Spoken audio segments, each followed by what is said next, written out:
Hello students, how are you? Welcome to SVS English classes. We are here to study MCQs under the direction language study from the poem Fog, composed by Karl Sandberg. Karl Sandberg की poem fog के अंतर्गत language study में ये हमारे multiple choice questions हैं। बहुविकल्पीय प्रश्न। Tick the correct option, इस नाम से भी हम इसको जानते हैं। ये भी डायरेक्शन होती है, टिक द करेक्ट ऑप्शन, सही विकल्प को टिक कीजिए या चुनिए। तो आइए शुरू करते हैं। Number 1, who is the poet of the poem fog? Fog poem का पोएट कौन है? A Carl Sandburg, Ogden Nash, W.B.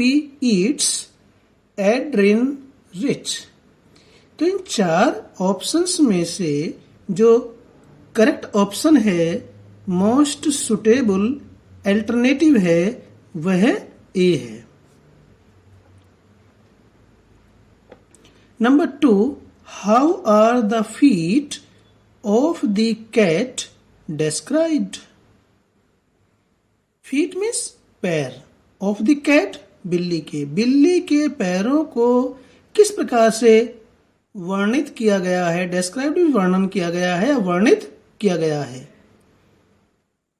A huge, बहुत बड़े बड़े, बी लिटिल, छोटे छोटे, सी क्लेवर, चतुर, ऑल ऑफ द एबव, यानी कि ये सब के सब बिल्ली के पांव के बारे में वर्णन किया गया है, ऐसा नहीं है। तो ये जो सही ऑप्शन है वह है लिटिल, छोटे छोटे पांव। बिल्ली के छोटे पांव होते हैं, बड़े नहीं होते हैं। Number 3, the fogs movement is? धुंध की, कोहरे की चाल या गति है, कैसी है? यानी कि फॉग, धुंध या कोहरा किस प्रकार से चलता है, किस प्रकार से गति करता है, किस प्रकार से आता है और जाता है। ए स्लो, धीरे, बी फास्ट, तेज, सी नॉर्मल, सामान्य, D none of the above, इन तीनों में से कोई सा भी नहीं। तो सही ऑप्शन इसमें स्टूडेंट्स स्लो है। फॉग धीरे से आता है और धीरे से जाता है। Number 4, the cat sits on its? बिल्ली बैठती है, किस प्रकार से बैठती है? ए फीट, पैरों पर, बी बैक, पीछे की ओर, यानी कि अपने हिप्स पर, हॉन्चेज, उकड़ू, यानी कि पैरों को मोड़ करके बैठने के लिए उकड़ू बोलते हैं। ऑल ऑफ द एबव, ये तीनों के तीनों। तो इसमें स्टूडेंट्स जो सही ऑप्शन है वह है, ये होगा the cat sits on its haunches, यानी कि बिल्ली उकड़ू बैठती है, अपने घुटनों को मोड़ करके बैठती है। Number 5, what is the fog looking over? Fog, कोहरा, धुंध किस चीज की ओर देख रहा है, किस पर दृष्टि डाल रहा है या किसके ऊपर छाया हुआ है? यहां देखने से आशय है छाया हुआ। किस किस चीज के ऊपर कोहरा छाया हुआ है? ए कैट, बिल्ली के ऊपर, बी हार्बर, बंदरगाह, सी सिटी, शहर, डी बोथ बी एंड सी, यानी कि हार्बर के ऊपर भी और सिटी के ऊपर भी। तो इन चारों में से जो मोस्ट सुटेबल अल्टरनेटिव है वह डी होगा। कोहरा, बंदरगाह और शहर दोनों पर छाया हुआ है।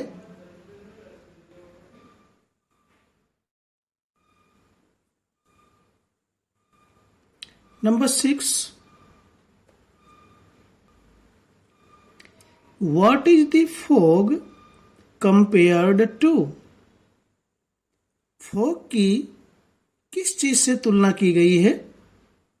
ए कैट बिल्ली से, बी डॉग कुत्ते से, सी मंकी बंदर से, डी लायन शेर से। तो स्टूडेंट्स, इसमें जो मोस्ट सुटेबल अल्टरनेटिव है वह कैट है, A. Number 7. What is the rhyme scheme of the poem? Rhyme scheme कहते हैं लय योजना या लय।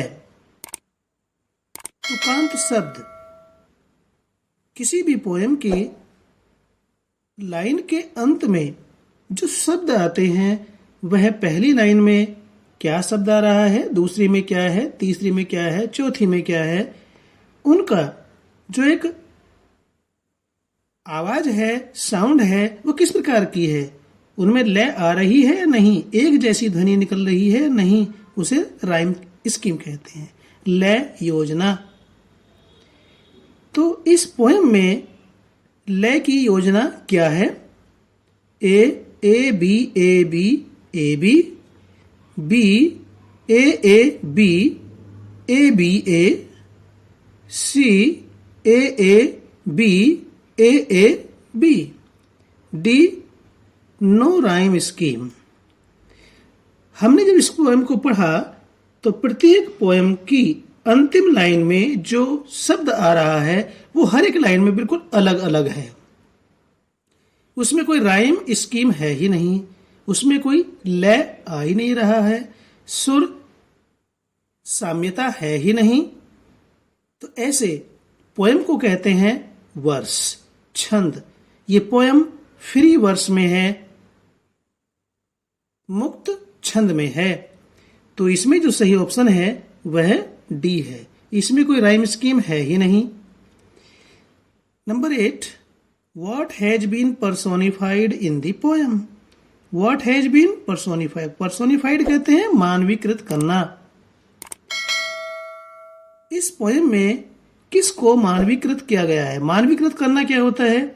किसी भी निर्जीव या विचार या मृत चीज को मनुष्य के रूप में संबोधित करना। जिस प्रकार से मनुष्य व्यवहार करता है उस प्रकार से उन सब चीजों में पाया जाता है।